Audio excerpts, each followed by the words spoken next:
Le Mali vient d'avoir en ce jour un conseil de ministres où ils ont expliqué en fait les raisons de leur sortie de la CEDEAO. Ils pensent que ce serait vraiment bénéfique pour eux. Je vous invite à écouter.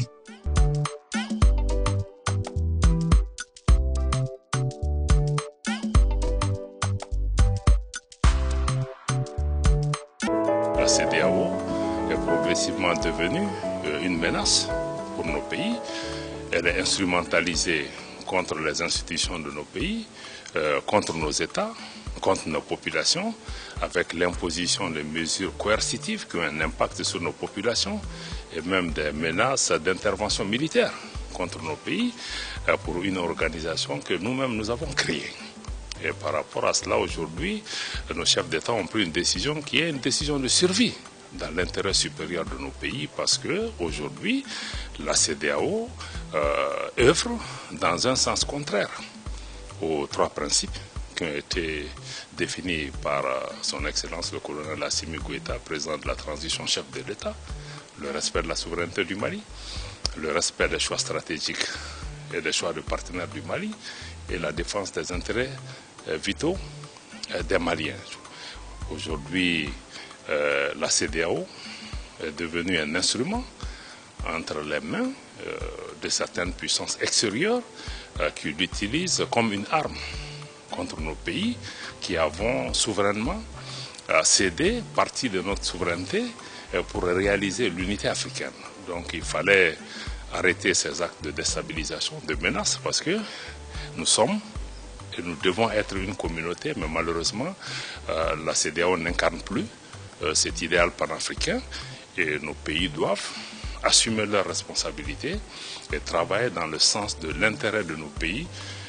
Aujourd'hui, nous pensons que nos pays ont plus intérêt à être hors de la CEDEAO, hors de portée de ces actions de déstabilisation pour pouvoir nous réorganiser et aussi tirer profit de toutes les opportunités qui se présentent pour pouvoir travailler avec les pays qui le souhaitent, comme le Burkina et le Niger, pour arriver à ça. En termes d'implication, je crois qu'il faut rassurer les uns et les autres. C'est le Mali qui a créé la CEDEAO avec d'autres pays. Ils n'ont pas créé le Mali. Nous sommes un pays éternel.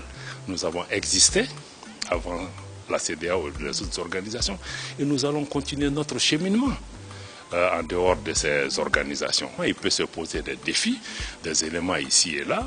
Le Conseil extraordinaire a dessiné les éléments pour qu'on puisse travailler, pour pouvoir matérialiser l'objectif qui est recherché en matière de sécurité, en matière de développement économique. Le défi n'est pas hors de portée de notre pays. Notre pays n'est pas seul non plus. Nous sommes avec le Niger, nous sommes avec le Burkina.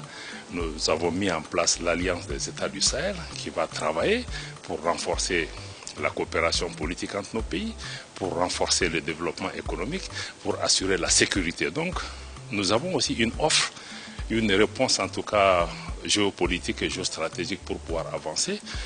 Je ne pense pas que ces derniers temps, ou même depuis que notre pays a été créé, il y a eu un défi qu'on n'a pas pu surmonter. Et moi, je pense que le plus important aujourd'hui, le Mali a fait l'option de se prendre en main. Ceci a des conséquences, ceci a des implications. Et je pense que s'il y a des éléments, des paramètres qui se mettent sur notre chemin, nous devons pouvoir assumer notre décision. Moi, je suis convaincu que nous avons la résilience, nous avons l'intelligence nécessaire pour frayer notre chemin et travailler aussi avec d'autres pays. Donc, c'est vraiment les éléments qui me semblent être les plus importants. Donc, nous allons travailler. Ce retrait peut aussi présenter des opportunités énormes pour notre pays, pour avoir une autonomie politique, une autonomie économique, et puis travailler de façon tout à fait autonome à réaliser les objectifs de la refondation qui est engagée par les plus hautes autorités. Je voudrais tout simplement dire que l'espace AES représente un marché d'environ 70 millions d'habitants. Cet espace regorge de beaucoup de possibilités, de potentiel en termes d'agriculture, en termes d'énergie, dans tous les secteurs nous avons un avantage comparatif certain. Et le fait de se retirer nous permet aujourd'hui de développer un marché intérieur, d'assurer une croissance à partir de cette économie intérieure que nous avons plus facilement la possibilité de développer aujourd'hui. Si nous prenons les impacts au plan financier à court terme, nous allons dire que le Mali sort très gagnant de cette affaire. Quand vous regardez au plan commercial, la balance commerciale du Mali est déficitaire avec la zone CEDEAO-UEMOA. Nous avons à peu près 59% de nos importations qui viennent des pays de la CEDEAO, y compris l'UEMOA. Et nous avons 20% de ces importations qui viennent des pays de la CEDEAO hors UEMOA. Donc quand nous regardons les exportations, toutes nos exportations sont presque tournées vers les pays hors la CEDEAO. Parce que le Mali exporte essentiellement de l'or, le coton, les intrants. Et seul le bétail sur pied, le bétail qui est exporté vers les pays de la CEDEAO, et l'exportation globale vers les pays de la CEDEAO représente environ 19% des exportations. Ce qui veut dire que le Mali a à peu près un manque à gagner de 120 milliards aujourd'hui du fait qu'il est dans la CEDEAO. Parce qu'il y a le tarif extérieur commun, qui est le tarif qui est appliqué sur toutes les importations. Et c'est un taux de 18% qui s'applique. Donc tout ce qui est taux de droit de douane qui est aussi entre 65 et 45% selon la nature des différents produits, on ne les applique pas. Ce qui fait que le Mali important plus de 70% de cette zone, le Mali ne bénéficie pas, donc on a un manque à gagner d'environ 120 milliards. A l'inverse, nous exportons en dehors de la zone, ce qui fait que nos exportations ne bénéficient pas de ce tarif extérieur commun. Les pays de la CEDEAO hors UEMOA représentent à peu près 125 milliards et les pays de l'UEMOA 120 milliards. Ce qui fait que le Mali restant dans l'UEMOA, on a un manque à gagner net de 21 milliards du fait que nous sommes dans la CEDEAO. Et si nous quittons la CEDEAO, le budget va automatiquement sentir un accroissement de 21 milliards. Les autres avantages que nous avons qui sont assez énormes, c'est que le Mali étant avec les deux autres pays, des pays de l'Interland, tout l'investissement direct étranger s'était concentré vers les pays dans les côtes. Parce que c'est plus facile de s'installer là-bas à cause de la mer, donc les produits qui viennent par les ports, etc. Et étant donné qu'ils sont dans ces pays, ils vont bénéficier du tarif extérieur commun. Donc nos marchés sont inondés de produits dont les entreprises sont installées dans d'autres pays. Donc tout ce qui est valeur ajoutée, tout ce qui est emploi, etc. bénéficie de ces pays.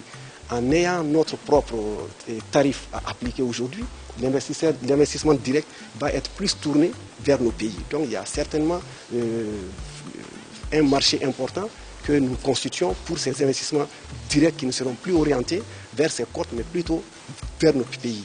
La deuxième chose, c'est qu'aujourd'hui, beaucoup d'entreprises s'installent dans ces pays et ce sont désormais les pays qui donnent le critère d'origine CEDEAO à ces entreprises.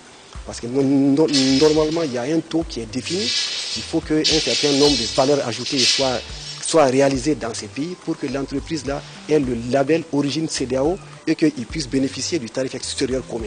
Il se trouve que les États, pour pouvoir favoriser l'investissement direct, ferment les yeux sur beaucoup de choses aujourd'hui. Donc cette concurrence, nous allons la combattre. Parce que nous allons avoir nos entreprises, nous avons la liberté et la flexibilité de discuter avec tous les pays, avec tous les investisseurs.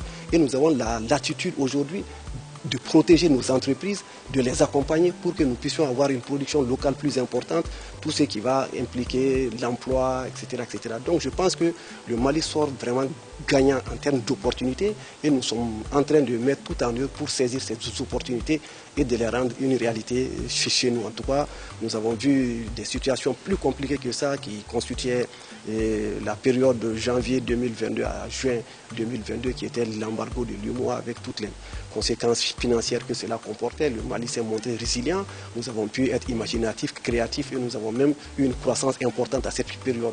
Nous avons beaucoup de choses à gagner aujourd'hui, c'est pas aussi compliqué que ça et nous sommes certains que les opérateurs économiques, les entreprises auront au contraire à gagner et ils vont profiter en tout cas de cet espace aujourd'hui pour vraiment nous permettre de relancer notre économie tout en sachant qu'avec la flexibilité que nous avons aujourd'hui, nous allons discuter d'État à État avec tous ces pays qui sont hors UEMOA pour dire bon voilà, nous voulons continuer des échanges avec vous, quels vont être les termes.